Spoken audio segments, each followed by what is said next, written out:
Today, let's take a quick look at a helpful model for teachers called SAMR.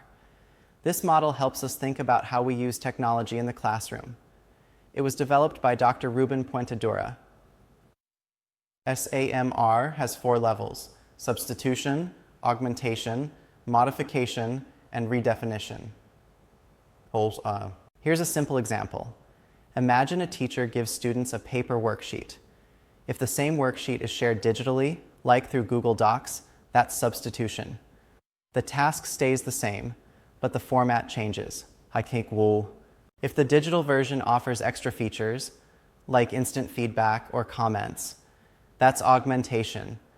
The task is still the same, but now it's slightly improved. The next one is modification. Here, the technology actually changes the task. For example, students might collaborate on the same document in real time. This adds a new way of working together. Finally, we have redefinition. This is when technology makes it possible to create something completely new, such as a student-created podcast or video instead of a written assignment. In short, SAMR is not just about using digital tools. It's about thinking how those tools affect teaching and learning. That's today's quick explanation of the SAMR model. Thanks for watching.